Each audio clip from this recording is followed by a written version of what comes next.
Hello, guys, and welcome back to Joe's Ventures. And today we've got another month, another Dev Diary for our favorite game. One of our favorite games, Prehistoric Park Builder, Prehistoric Kingdom. So yeah, this is the one covering October for 2024. So this came out October 31st. Actually, I had my birthday recently, 25 now. Yeah, but yep. We got October for 2024, so this is going to be a little bit of a shorter one, but still some really cool stuff to see in here. So, welcome to the October Development Diary. Update 12 is out now, so that's included 3 new species, the Ankylosaurus, the Apatosaurus, and the Brontosaurus, new basic tutorials, a new map, building, staff training, official PFABs, and more, so there's a full patch notes. Along with the trailer, I'm not going to show you the trailer, but you can go watch it for yourselves. Again, it's on YouTube. There's no dramas there. You can go see it for yourself. I do love those colours. Yeah, they're really, really nice colours. Anyway, so let's carry on with the state of development. So, Update 12 support. So during the start of November, we'll be supporting Update 12 with additional hot fixes targeting outstanding issues presented by the community, as well as feedback regarding the feel of park issues.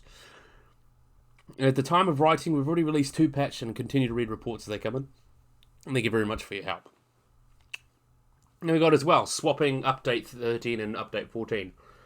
So if you're a keen follower of our public roadmap, you probably know what we are cooking. And for the sake of ensuring players get more content before Christmas, we made the decision to swap the next 2 updates. So Update 14 will be focused on animal sociality and improving the state of animals. There is a fair bit of work to be done, especially with ontogeny on the way. Here are the technical goals we want to do for animals in Update 14. For them to socialize and communicate amongst themselves. So hopefully something a little bit more complex than the Planet Zoo ones or Planet Jurassic World Evolution ones, but yeah, something like that. Form herds or groups that follow a leader. That's a very cool one as well. Smooth out locomotion, minimize jittery or snappy behavior, and polish foot IKs or internal kinetics, or whatever the kinetics or something like that. Making limbs less prone to breaking and ensuring footstep sounds are triggered consistently. So that's a pretty cool one there. This is going to take time and a huge amount of resources, but our programmers have already been working on Update 14 on and off since August. So once we're finished supporting Update 12, they'll be going basically to go hog into that. And we obviously don't want to leave you hanging in the meantime, though. That means Update 13 will be released in mid-December. Since this is primarily content focused, this does not detract development from Update 14. And Update 13 will be the final update of the year, focusing on adding new animals, foliage, music, and rounding out the user experience with UI changes. So nothing too much, but it will be something good to have, before the Christmas season. Especially, that's the season of giving, and hopefully some people that haven't got Prehistoric Kingdom yet will give our money, kind of their money kind of thing. But yeah, we got Update 13. So Update 13, new species. So to reveal the first of 2 mammals arriving in Update 13, we can barely contain our excitement. After a long hibernation, the cave bear, or Ursus splayus, is finally joining the park. Let's give another look at this cool guy here. Another cool Ice Age mammal. How can you not love them? Really, really pretty. And I do love how they've done this bear. It looks really, really nice. Anyway, so this primarily herbivorous bear is best distinguished by the massive hump between its shoulders, giving it a bulkier appearance than the modern grizzly. And some of you may be thinking, oh, it's just a bear. But that we offer the following counterpoint. It's a bear. And bears are cool. I love bears. And it's a cave bear, it's something from the Ice Age. This is what Neanderthals and Cro-Magnons were dealing with. But even though it was real life, mostly a herbivore, so pretty much like a spectacled bear or a panda, basically the Ice Age version of that, it's still cool. It's a bear. Bears are cool. I like this, and this opens a door for more cool prehistoric bears in the future, of course, like Arctodus is another great one, especially the great short-faced bear from North America. And Arctotherium, there are a few cool bears through history, or prehistory, so that'd be quite cool there, and then go look. And I like this one here, seeing it stand up. You could obviously tell it was coming, and it looks quite nice. I'm definitely a big fan of that. The fur shader's looking really good. And it's really Prehistoric Kingdom. I love when talking about Prehistoric Kingdom's development. Often they'll say, "Oh, we can't do this, and we can't do that," and then they find a way to do it, and it's just amazing. And really, the sky's the limit with Prehistoric Kingdom because it's got the biggest thing that a game needs, and it's got passion. It's got people that want to make this work and want to like. It's something that you're not just doing it to get money. You're doing it because you enjoy it, and that's where you get the best things out of people. When you're doing it, it doesn't feel like a job. Like the old saying, if you love your job, you never work a day in your life. And this is a great example of that. Just these guys just pour their love and effort, and it's so amazing. So carry on. We've got new stylized animal signs. So these new signs will be coming in the next update. These illustrations will be available as modular objects for a few dozen key species, adding lovely charm to your zoo. And we like that they've turned out, and you can't wait for you to see them all. So that's really, really nice. I quite like these. I think it's nice and stylized. A lot of zoos tend to have that kind of stuff with their animals, but you can see here we've got Psittacosaurus, we've got Ankylosaurus, Smilodon, Brachiosaurus, Dilophosaurus and Triceratops. Pretty nice mix there. We've got a really nice one there for a woolly mammoth. How brilliant. Definitely a big fan of that. Next up, we've also got building toolbox updates. So in update 13, we'll be making changes to the building experience. We've first started sketching out this internally all the way up into update 9. But now that we have our updated official prefabs, we think it's the right time to make that leap. So we understand that building is a huge part of why so many players fell in love with Prehistoric Kingdom. So making changes to the creative side of things needs to be handled with care. And our goal with this update is to streamline the experience and make building more approachable. We do not want to remove customization, because that's one of the big selling points, but rather present it in a way that is more appealing. So I think that's the biggest thing with Prehistoric Kingdom and Planet Zoo in general, because there's a lot you can do in those games, but it's a lot, and you have to go through 20 different menus to find what you're looking for. Needs to be a way to streamline it, to make it just easy to build something amazing. And I love that this is what they're trying to do. That's the best thing to do. So like anyone can pick it up, learn it real quick, and build something amazing, which is really what I want to see. And that's what will make Prehistoric Kingdom stand above the rest, I think, making it just so easy. But yeah. These are just some design concepts below, so there'll be a lot of woulds and coulds in the discussion. Let's begin. So new toolbox and organization changes. So example, we've selected the central building category. You can see here they'll be home to all the game's modules. By default, every item is shown in the all gallery, reducing the clicks needed to find common modules like feeders or enrichment, bars, and keyons. But also like current UIs, you'll be able to drag the toolbox up or down to adjust to see just how much of the screen it takes up.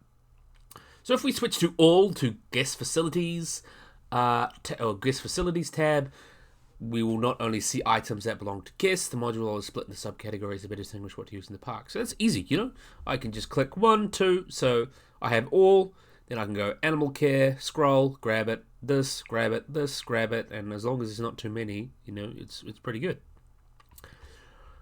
From the bottom, players will be able to isolate a subcategory, hiding all other items. This will be especially helpful when you're trying to navigate something like a modular building toolbox, where there could be hundreds of pieces.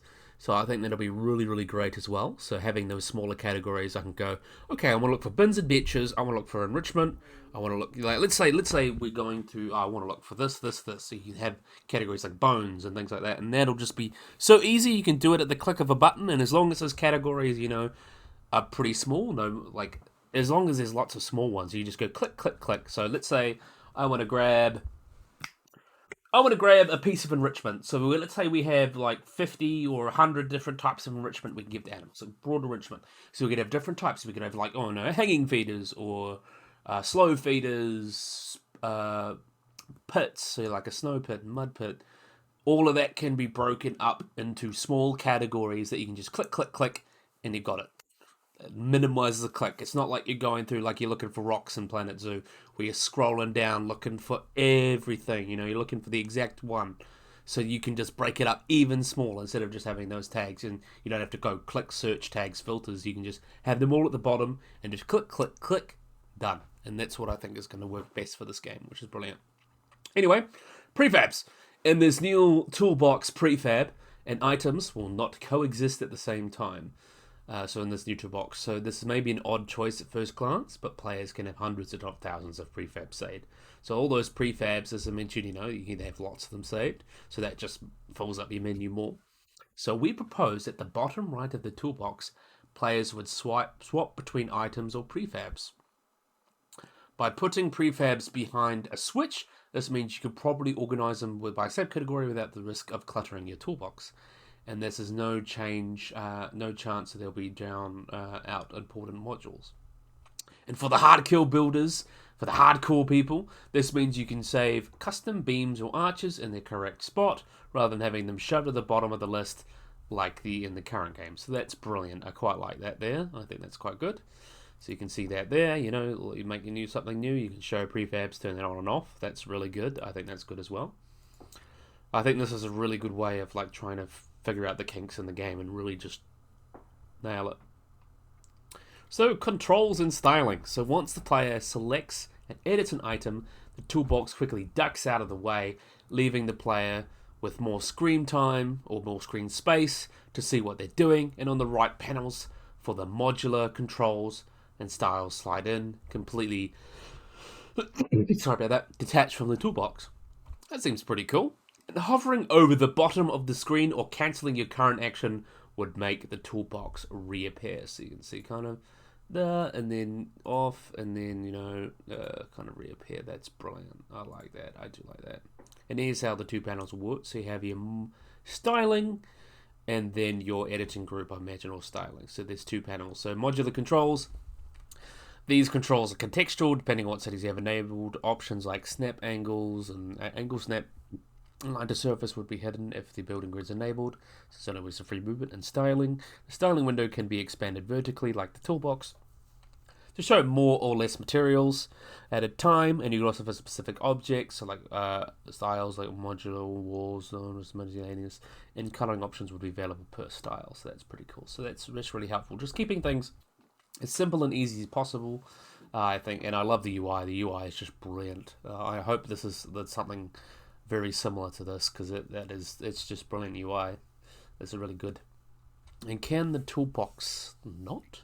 So if someone wants to keep their toolbox off screen, just like in the current game, we've got you covered. So enabling the pin toggle will prevent the toolbox from ducking away while building. So that'd be really, really nice. They want to keep their toolbox on screen.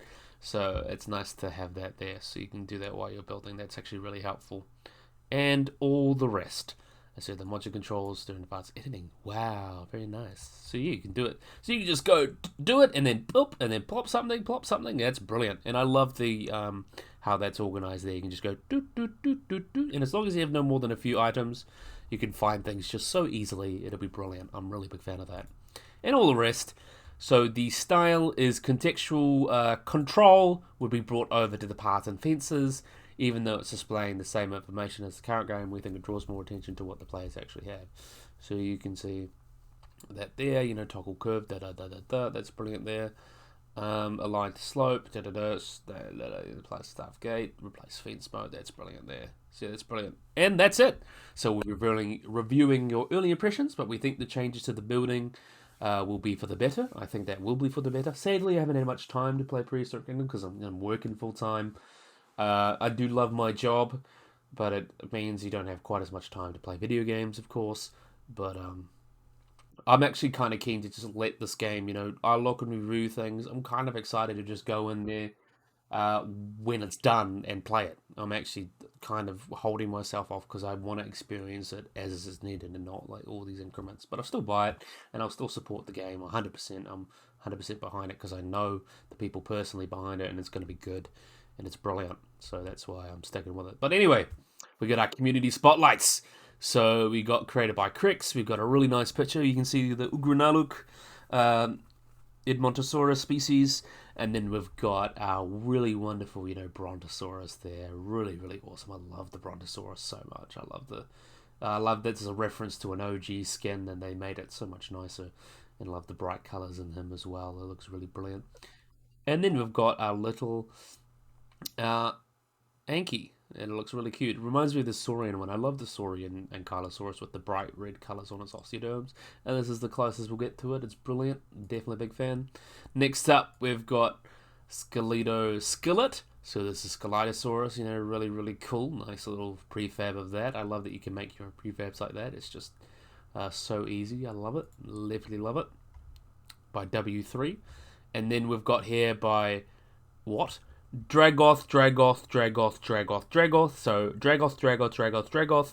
You've done a really great job with this. I love how you've got that little stream going on with the trees. That just looks like pretty much a nature photo. You've done such a great job with that. I'm really a big fan. Love some nice. It's just nice to build things. And I imagine a lot of people just like it for the ease of building. I imagine I'd make dioramas and things. I would just do a prehistoric kingdom background and maybe paint some animals into it. I think that would be pretty cool. It would be pretty cool, I think. Or use it for references, for artwork. So you could just build something and then take a picture and then draw over it, just to kind of create that reference. Because obviously you've still made it, it's still creative. But yeah, I think that'd be quite cool. Thank you for reading October's Dev Diary. So with the release of Update 12 having just happened, we hope you can forgive a shorter Dev Diary. Fair enough, it's a shorter one, all good. You just worked through all of that. It's nice to, have another Dev Diary to talk about. We'll be back next month to share some more progress of Update 13. So until next time, the PK team. So yeah, I'm really happy for this one. Love the cave bear. You know how much I love cave bears. I've got a cave bear molar actually in my little fossil collection. Really, really beautiful animals, and it's nice to see them getting some love, especially in a game like this. Almost like your more typical zoo animal, so you can have some cool enrichment with them, because they're just an extinct species, pretty much. Their closest living relative, well, their closest relative, I'm pretty sure, is just the grizzly bear or the brown bear. So yeah, it's not too much different. Love these stylized choices, and I love the changes to the game. The biggest thing with these games, I need to say it, is especially with Planet Zoo, is just you can have hundreds of items, and sorting through that is so much of an issue, and you've got to do 20 clicks to sort stuff out. So having a system like this that just streamlines it will just make it so much easier and so much fun to build, because you can just pop things down and make it look beautiful with no more than a few clicks, instead of having to go and find things and go and be able to swap pieces on the fly, and just being able to just do things quick and easy will be brilliant. And I think a lot of these changes will allow for that. So yeah, I think this is a great way to end the video. So I really, really, really hope you guys enjoyed this video. I hope you guys like and subscribe. Always remember to get the little bell icon to get notified of anything. So yeah, if you guys enjoyed this video, hope you guys like and subscribe, and bye-bye.